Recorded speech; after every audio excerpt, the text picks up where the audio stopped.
ਆ ਚੰਨਾ ਰਲ ਯਾਰ ਪੀਲਾਂ ਪੱਕੀਆਂ ਨੇ, ਆ ਚੰਨਾ ਰਲ ਯਾਰ ਪੀਲਾਂ ਪੱਕੀਆਂ ਨੇ।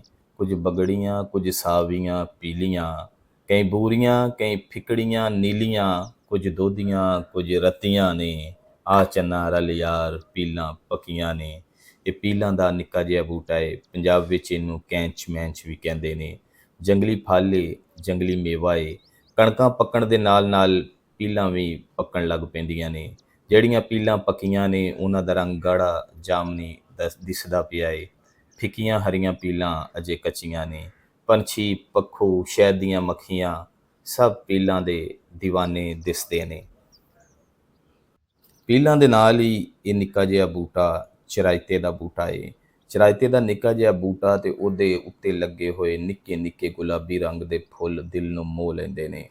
ਪੰਜਾਬ ਦੀ ਧਰਤੀ 'ਤੇ ਇਹ ਫੁੱਲ ਇੰਝ ਲੱਗਦੇ ਨੇ ਜਿਸ ਤਰ੍ਹਾਂ ਨਿੱਕੀ ਜਿਹੀ ਕਾਕੀ ਦੀ ਚੁੰਨੀ 'ਤੇ ਗੁਲਾਬੀ ਫੁੱਲਾਂ ਦੀ ਰੀਝ ਨਾਲ ਕਢਾਈ ਕੀਤੀ ਹੁੰਦੀ ਏ। ਅਸੀਂ ਬਚਪਨ ਤੋਂ ਸੁਣਦੇ ਆ ਰਹੇ ਹਾਂ ਚਰਾਇਤੇ ਦੇ ਬੇਸ਼ੁਮਾਰ ਫਾਇਦੇ ਨੇ। ਇਹ ਕੁਦਰਤੀ ਜੜੀ ਬੂਟੀ ਏ ਜਿਹੜੀ ਪੈਲੀਆਂ ਵਿੱਚ ਕੁਦਰਤੀ ਤੌਰ 'ਤੇ ਉੱਗ ਪੈਂਦੀ ਏ। ਔਰ ਇਹ ਜਿਹੜੀ ਜੜੀ ਬੂਟੀ ਏ ਮਿਹਦੇ ਦੀ ਗਰਮੀ ਦਾ ਤੋੜ ਏ। ਚਰਾਇਤੇ ਨੂੰ ਸਣੇ ਫੁੱਲਾਂ ਪੱਤੀਆਂ ਕੂੰਡੇ ਵਿੱਚ ਚੰਗੀ ਤਰ੍ਹਾਂ ਘੋਟ ਕੇ ਇੱਕ ਗਲਾਸ ਪਾਣੀ ਵਿੱਚ ਮਿਲਾ ਕੇ 14 ਦਿਨ ਪੀਓ, ਗਰਮੀ ਜੜ੍ਹਾਂ ਤੋਂ ਮੁੱਕ ਜਾਂਦੀ ਏ।